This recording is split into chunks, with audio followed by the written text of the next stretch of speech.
Alright, I am back with another video, and today we've got a special treat. Today we're going to be looking at a new mod that has been released for PC and console, the College of Dance Bard. Which is absolutely awesome. College of Dance was one of the most highly anticipated subclasses to be added in D&D 2024, allowing bards to not have to use an instrument and being able to use the art of dance in order to gain their bardic abilities. Also, it looked really appealing because the whole idea of the College of Dance is to kind of give bard monk aspects, unarmed strikes, and the ability to use their charisma for unarmored defense, which just sounds awesome. It's a shame that in tabletop it was implemented in a way that makes it feel a bit stiff to use. The general consensus of College of Dance is that it underperforms compared to other Bard subclasses, but how will it fare in BG3? BG3 being a video game, obviously some mechanical differences had to be made in order to make it work in this game, as well as the fact that we have a bunch of equipment that we can obviously get, we are guaranteed to get, unlike in a tabletop playthrough, which would allow us to kind of bump up the weaknesses of College of Dance. So I'll be going through the pros and cons of this kind of subclass as we go. However, I do have a disclaimer for you before we get into this video. While this mod is available on PC and console through the in-game mod manager, there is a caveat to this. Unfortunately, due to an update that the Larian made to the game, this mod is now bugged, in the fact that if you multi-class out of Bard while trying to use this subclass, it's going to create a lot of problems. If you're on PC, the Nexus mod variant does not have this issue, but as of right now, as of the recording of this video, this mod has a massive bug where you cannot multi-class, meaning that it's going to be a bit trickier to, make varied builds out of this, but this is more of a kind of just full showcase of the mod today, and I will be doing multi-class builds using it in the future when that gets fixed.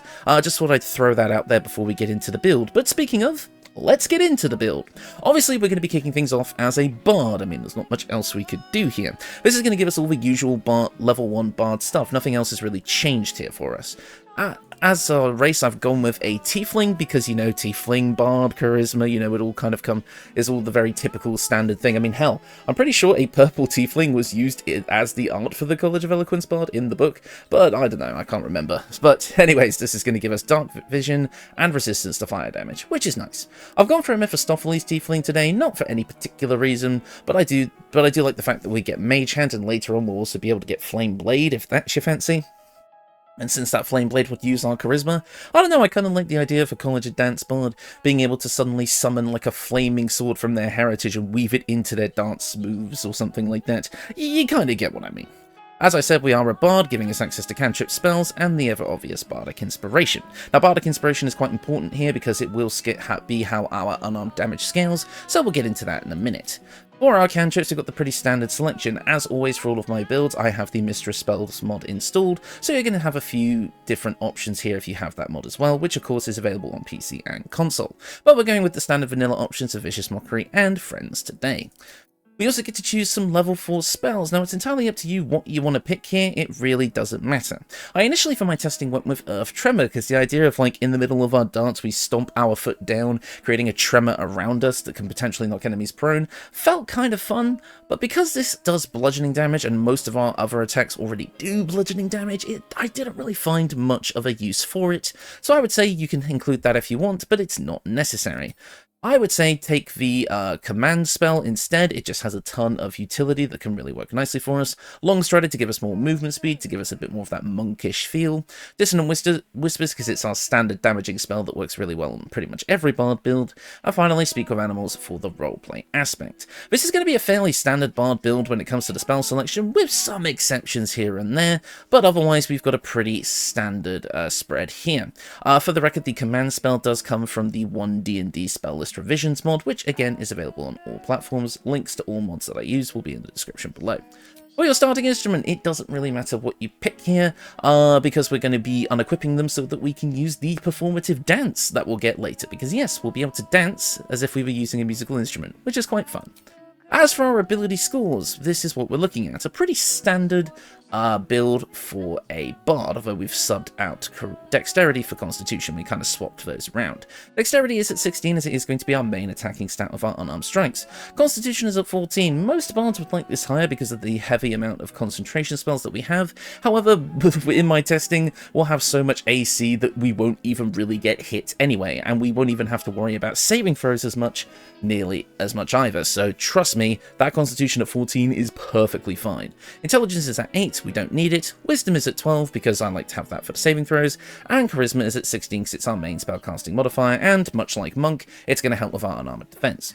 Now, Strength is at 8, but in my testing I have found that Tavern Brawler does work with the Monk unarmed strikes. So if you want to go for big, powerful single strikes with Tavern Brawler, you can pick that up. Unfortunately, the menu tooltip will make it seem like it's not being applied. It's just a visual bug.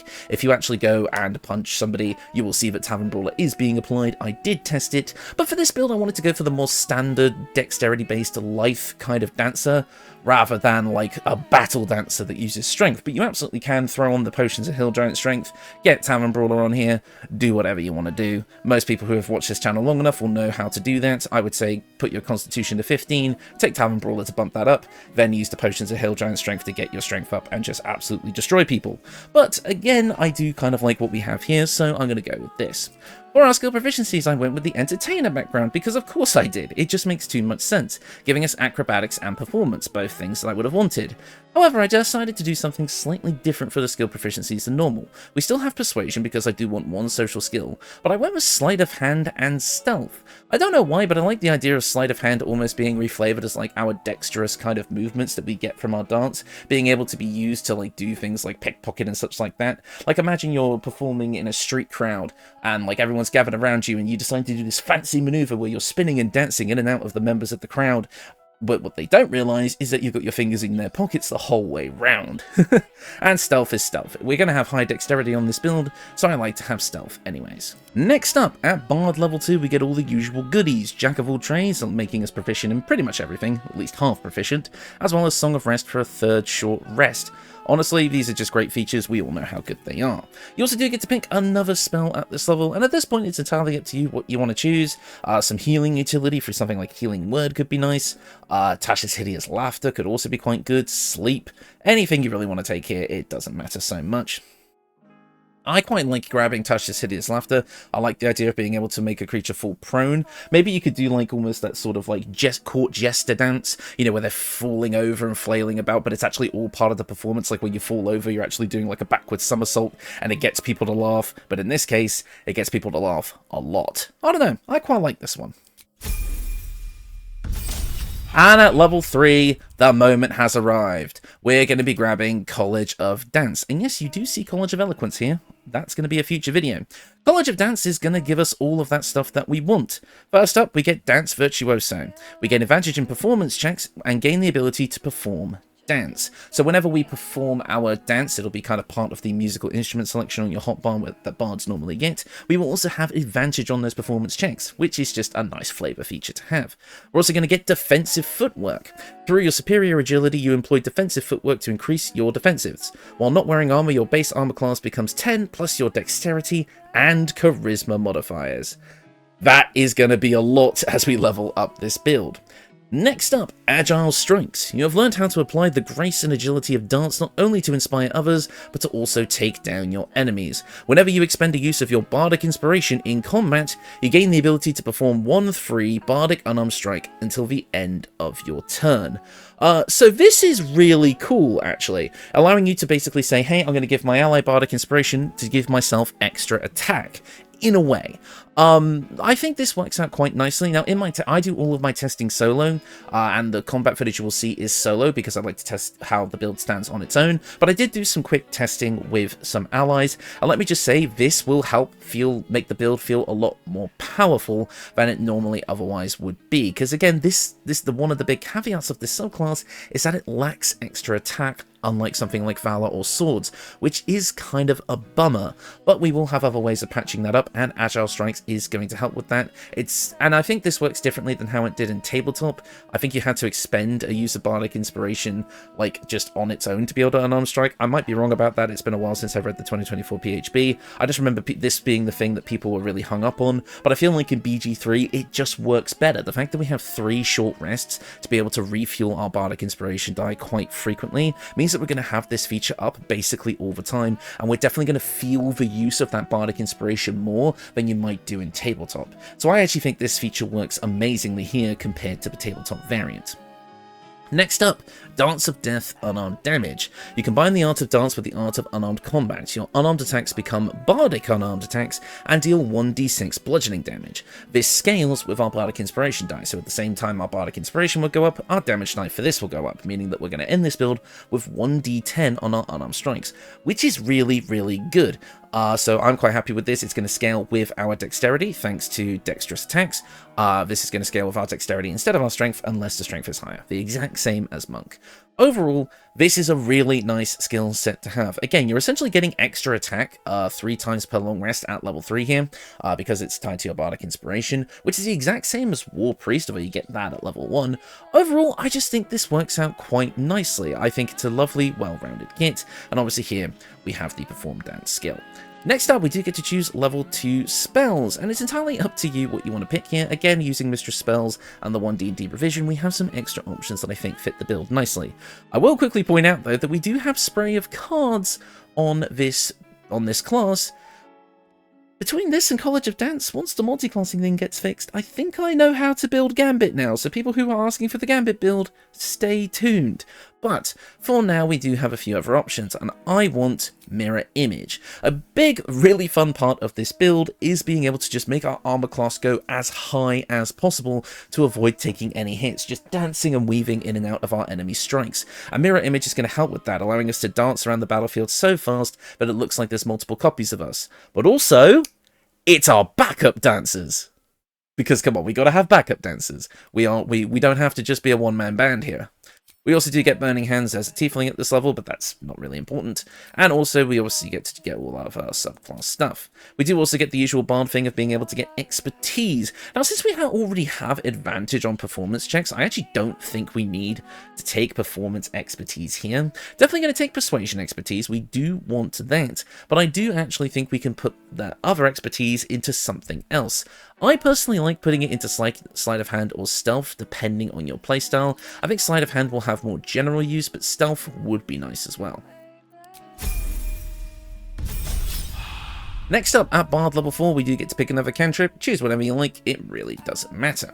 We also do get access to another level 2 spell, and I actually think that this build is really going to benefit from Aid. Again, this is from the 1D&D spell list revisions. Aid is going to give us more hit points, and since we're going to be able to scale up fully because we are a full spellcaster, so we'll have the highest possible level of spell slots, that extra HP for the fact that we're going to be running in and doing punching as a bard is going to feel really nice to have. Now, if you have a cleric in the party, don't bother taking this, just let the cleric do it. But if you don't, then having it here is a buff for you and the whole party that you're sorely going to feel the use of. However, obviously there are other level 2 options to replace this with. Blindness, Hold Person, Shatter, Silvery Barbs, Pyrotechnics, Kinetic Jaunt. There's so many different things that can fit here that would just work nicely for the build, but I think for overall use, again, if you don't have that cleric in the party, Aid is really going to help you out. We also do get to choose a feat at this point. If you're going the Tavern Brawler route, this is where you take it. Otherwise, I do think we have some options here. If you have the Tasha's Feat mod, again, available on all platforms, you can bump your Charisma up to 17 at the starting stat screen, and pick up something like Fey Touched or Shadow Touch to bump that up to a full rounded out number, as well as getting some extra spells. However, I personally think that for this build, I'm just going to take some ability score improvements and just make it so that we have the best stat spread possible. At least a well-rounded stat spread. Now, it's up to you whether or not you want to focus on Charisma or Dexterity first. They're both going to help your armor class, and Dexterity is going to help your unarmed strikes, and Charisma is going to help your spell casting.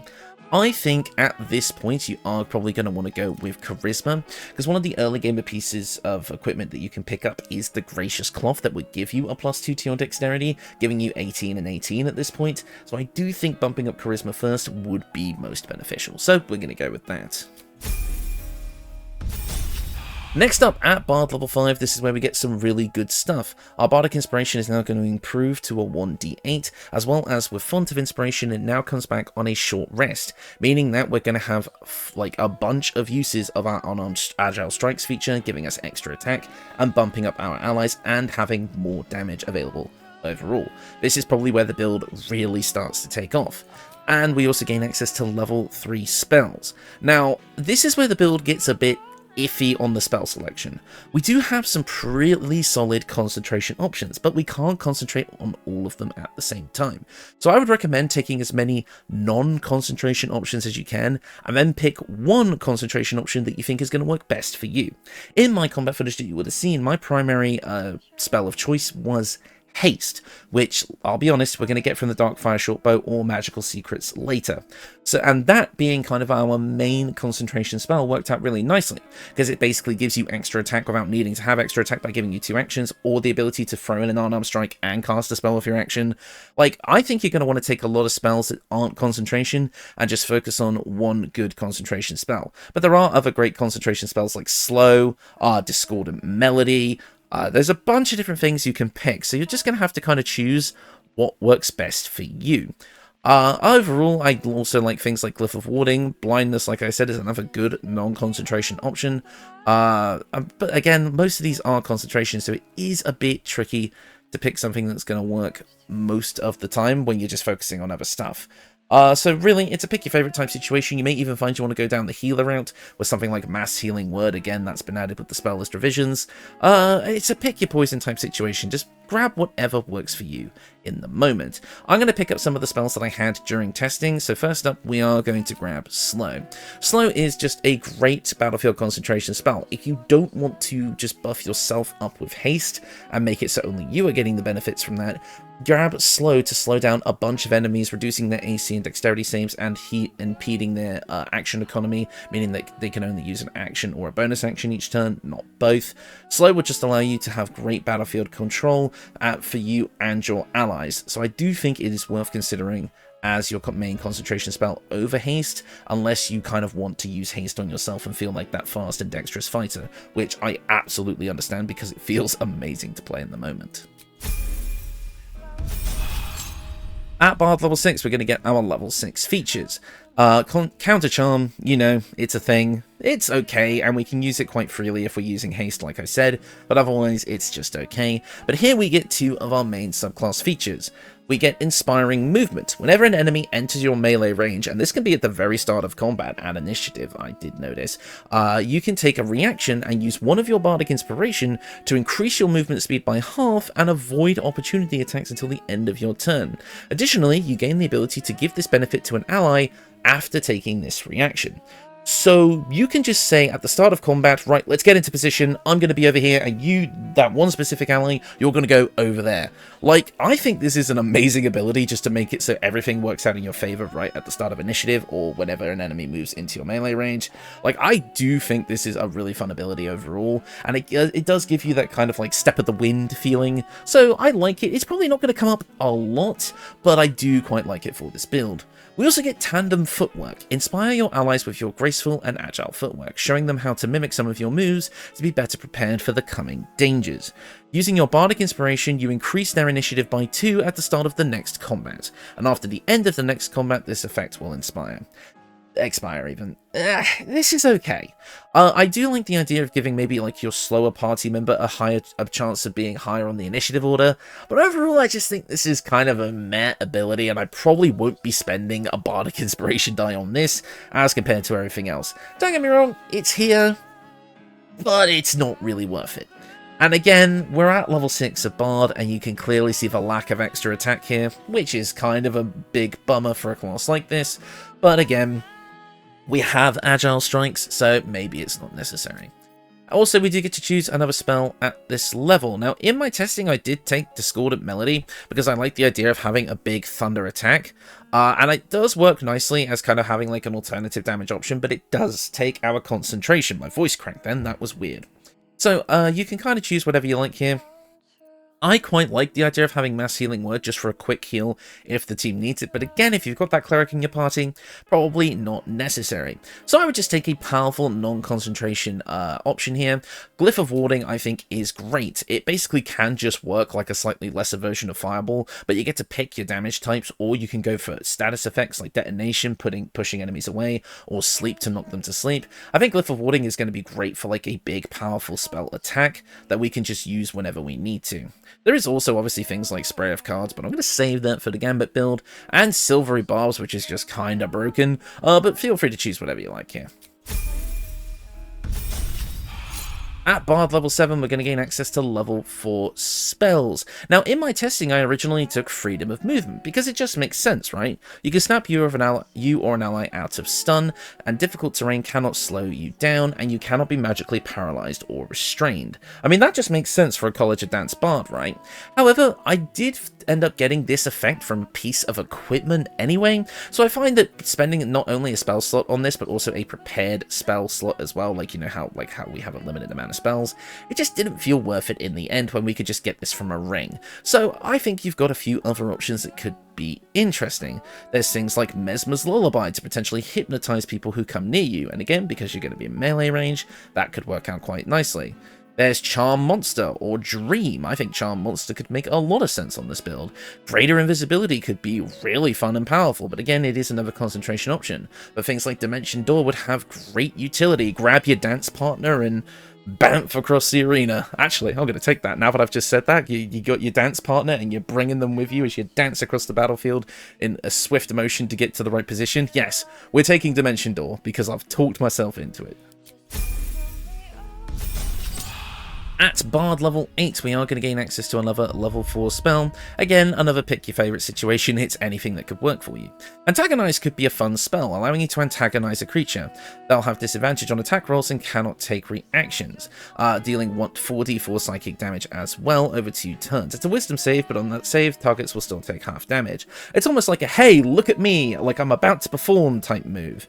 And having that disadvantage on attack rolls and the inability to take reactions can be really helpful utility in the right circumstances.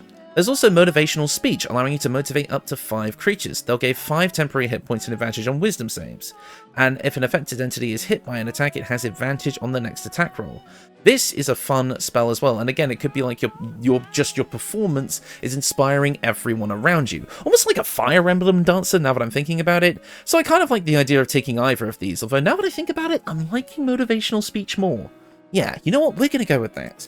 We also do get to choose another feat at this level. And at this point, I'd say we're getting close to maybe around the Act 3 territory.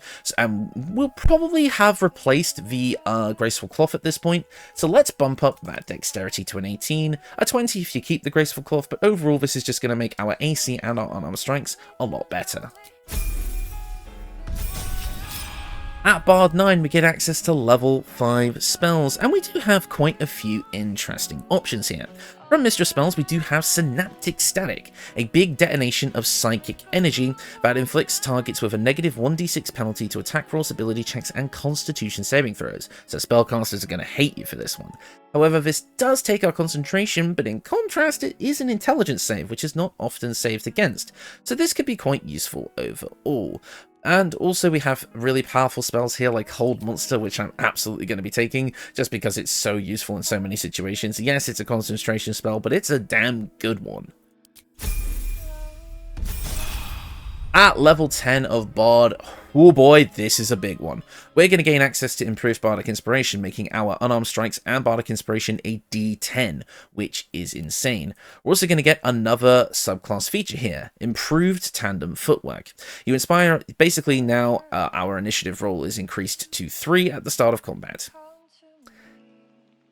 Again, it's still not great, but it's better than it was. We're just going to ignore that one for now. To be honest, I didn't even see that when I initially leveled up the character. That was my bad. But we are going to get a ton of extra stuff here. Another cantrip. We can grab Thunderclap for a way of dealing thunder damage freely.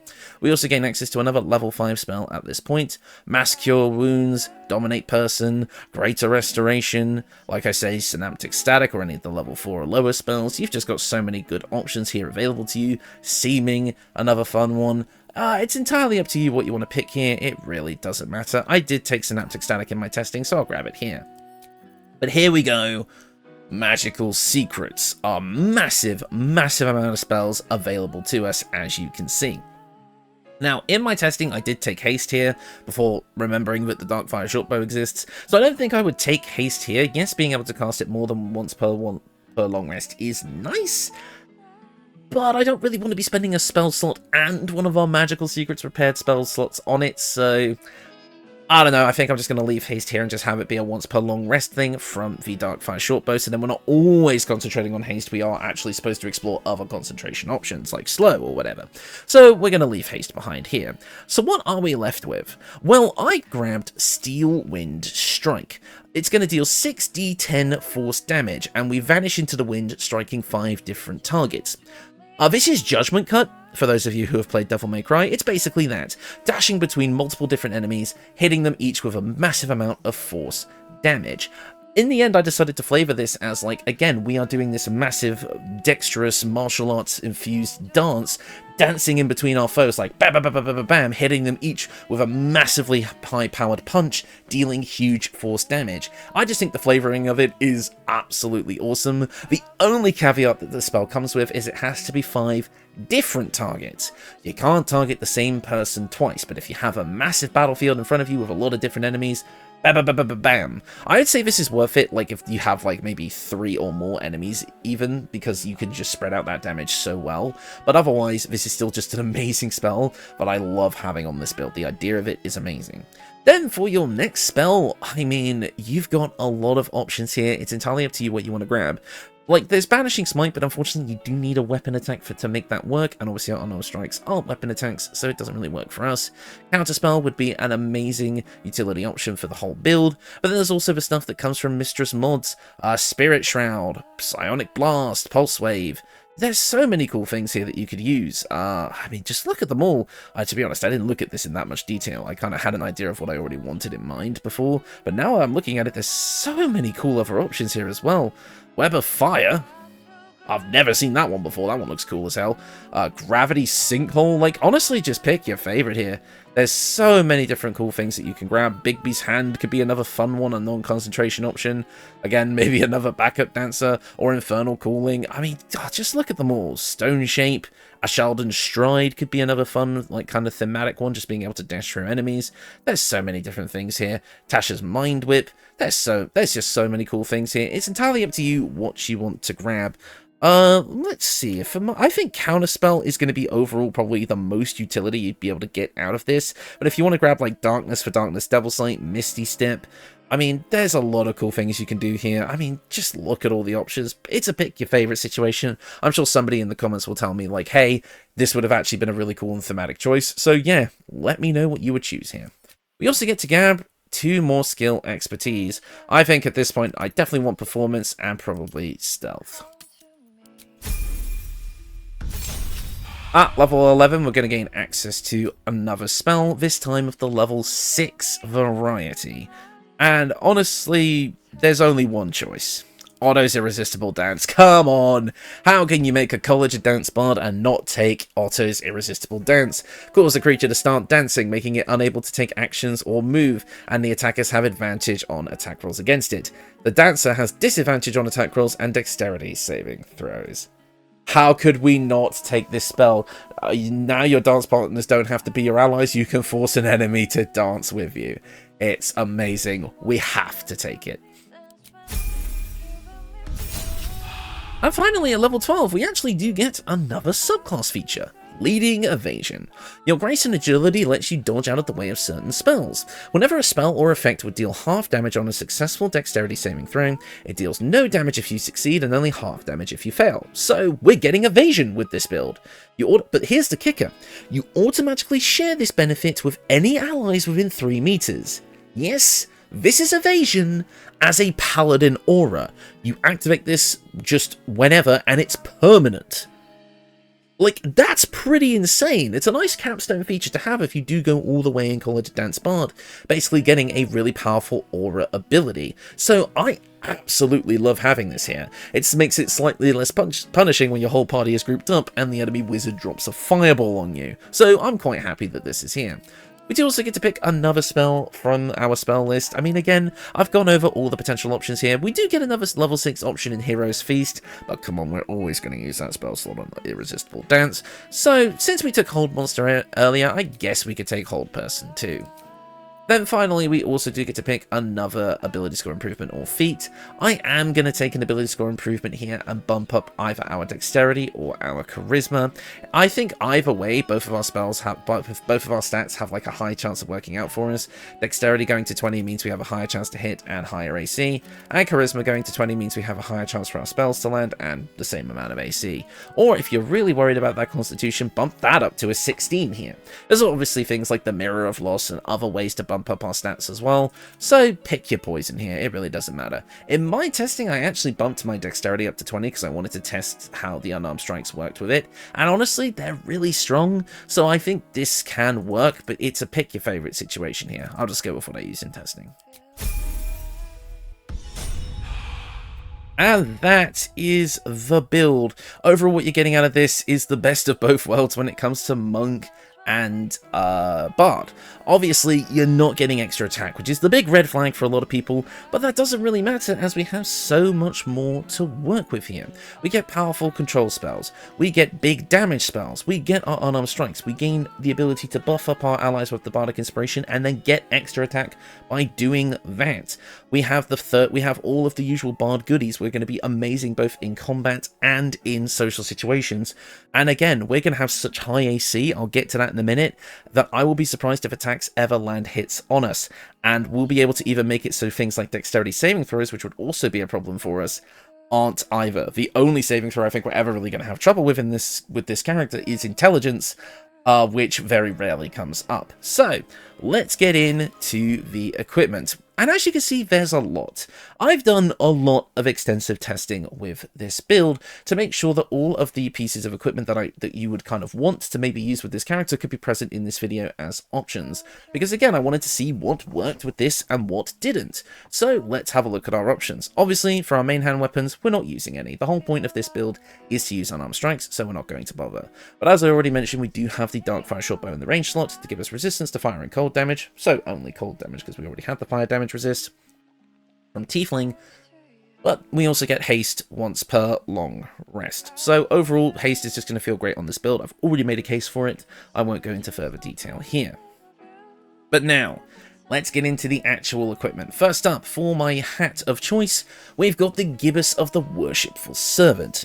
I think this fits amazingly on this build, because at the start of combat, the wearer gains momentum equal to their charisma modifier. Momentum gives you a big boost to your movement speed. So getting this on our bard, because we have such a high charisma modifier, does make sense. Again, it allows us to be that agile, dexterous fighter, using our charisma to gain movement speed, which I think just makes so much sense. But also, we gain advantage on concentration saving throws. We're very unlikely to be hit with this build once we're at full power anyway, but if we do get hit with something from an AoE, being able to have advantage on the concentration saves is going to feel really, really nice for us. You will have seen in the combat footage that I barely got hit, and when I did, I didn't drop concentration, so this is going to be huge for us. But your other headgear options are as follows. For the early game, the Haste Helm is going to give you that momentum for 3 turns, so it's basically a lesser version of the Gibbous, but you can get it right at the start of the game, so I feel like it makes sense for this build. But an alternative endgame option is the Birthright Hat, giving you a +2 to Charisma up to 22. This helps with our spellcasting and our AC, so if you feel like it's worth it to grab this, feel free to do so, but I like the Gibbous of the Worshipful Servant more for this build overall.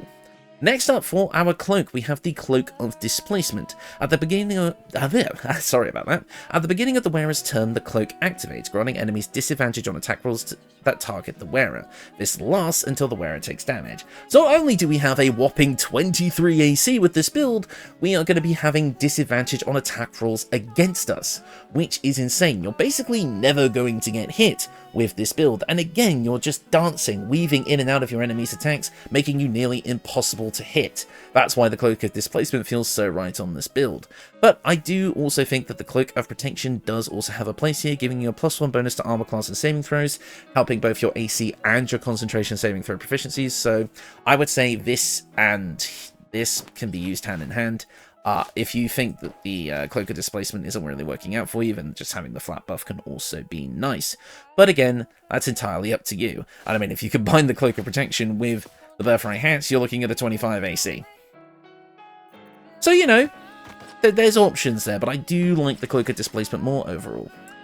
Next up, for our clothing of choice, because obviously we are going to use unarmored defense here, you've got a lot of options available to you, but the one that I like the most is the Vest of Soul Rejuvenation. Usually reserved for monks, but this has an amazing amount of synergy with our build. First up, whenever we succeed a saving throw against a spell, which we're going to be able to do quite a lot, we regain a d4 of hit points, which is nice. The wearer can also use a reaction to make an unarmed strike against any attacker that misses them. Again, fitting into that vibe of we dodge, dance, weave, and then punch, or kick, or whatever we do with our unarmed strikes. So I think this works out really, really nicely for us. This does work with the Bardic Unarmed Strike, which is great, so I quite like having this here. And also we gain a +2 to our armor class overall, helping attribute to that massive number. So overall, I like this the most, but you do have other options. Like I said, the early game option is the Graceful Cloth, giving you a +2 to dexterity, and also giving you a +1 to dex saving throws, advantage on dexterity checks with Cat's Grace, and increasing your jump distance. This is going to be your early game armor piece for sure. But in the mid-game, you could also choose the Potent Robe, your cantrips dealing additional damage equal to your Charisma modifier, meaning that Vicious Mockery will get more powerful, as well as, at the start of each of our turns, we gain temporary hit points equal to our Charisma modifier and a +1 to armor class. This is great because we're going to be running in and punching quite a lot. This will help us be a bit more tanky.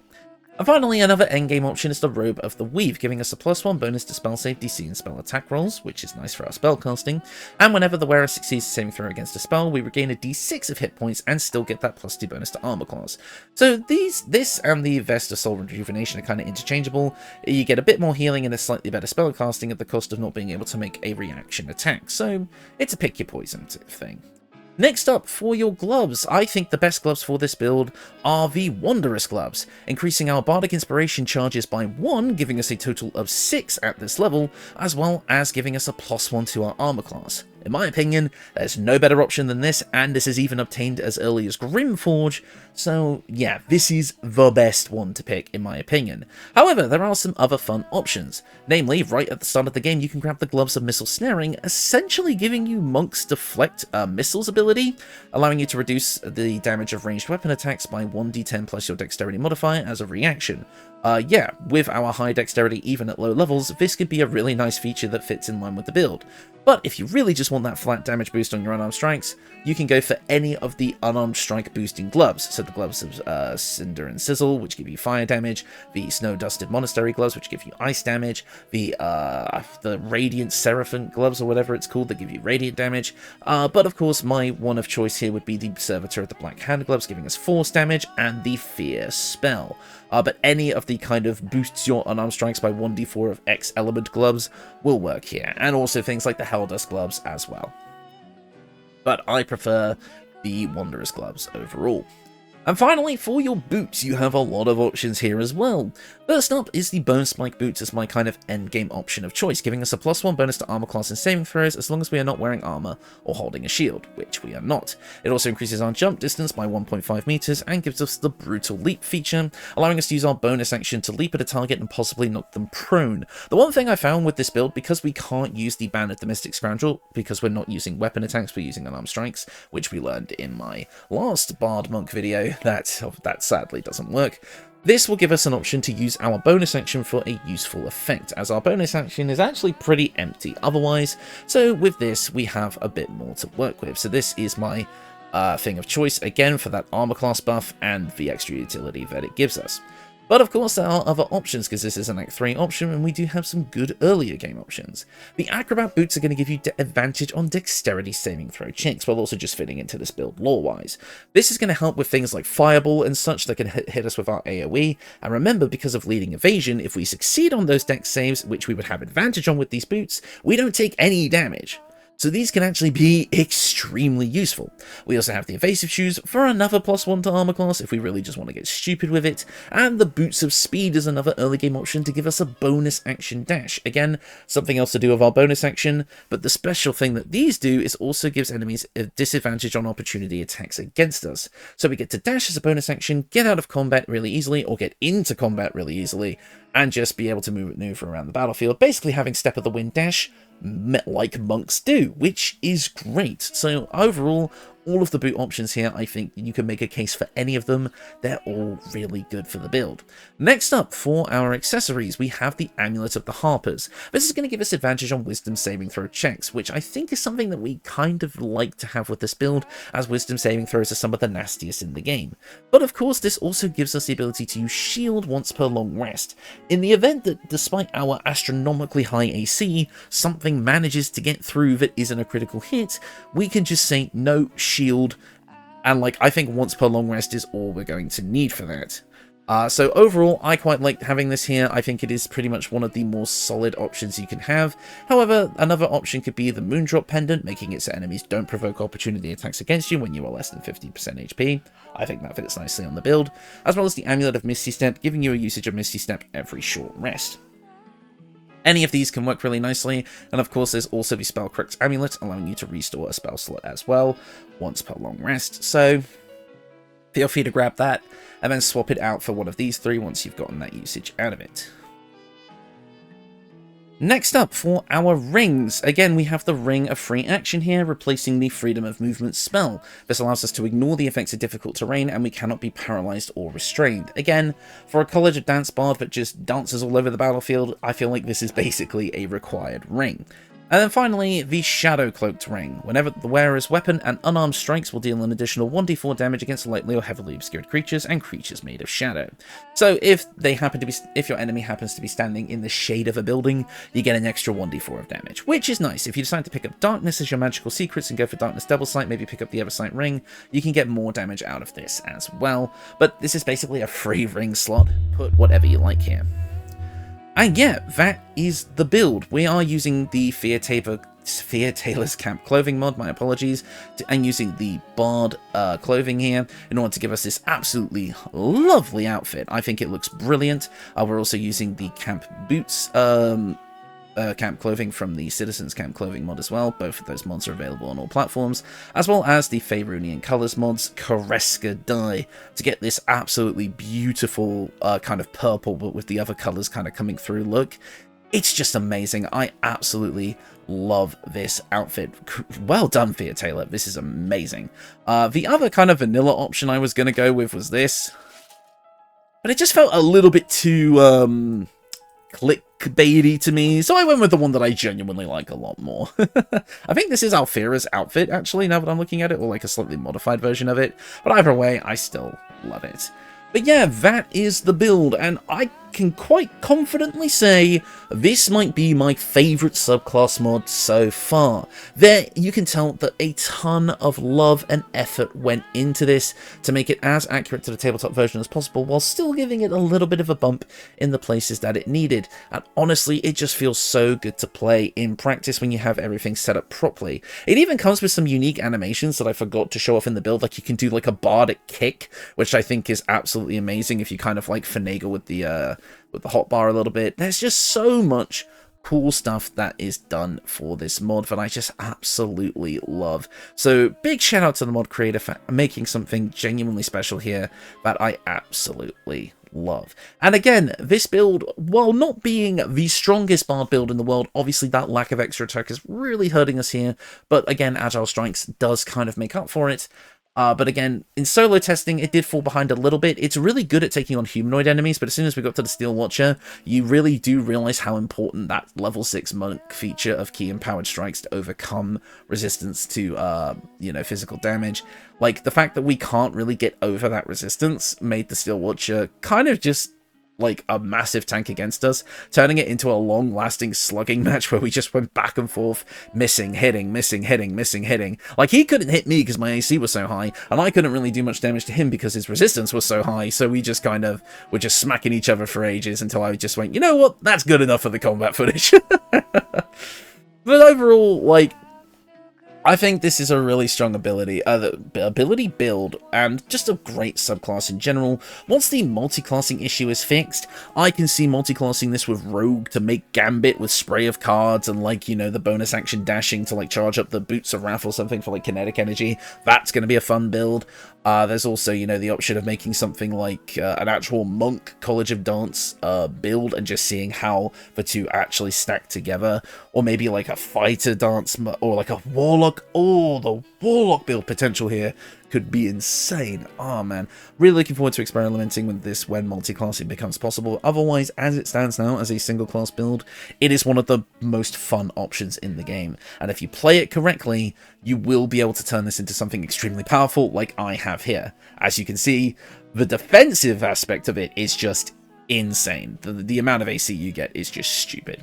But yeah, I think that is going to do it for me for today. Merry Christmas, everyone, in case I don't see you again before the holidays are up. I am going to try and get a video out for Christmas. I've got an idea for a Christmas build, but it might not happen depending on how busy I am. We shall see. But anyways, that is going to be it for me. Thank you all so much for watching, and I will see you all next time.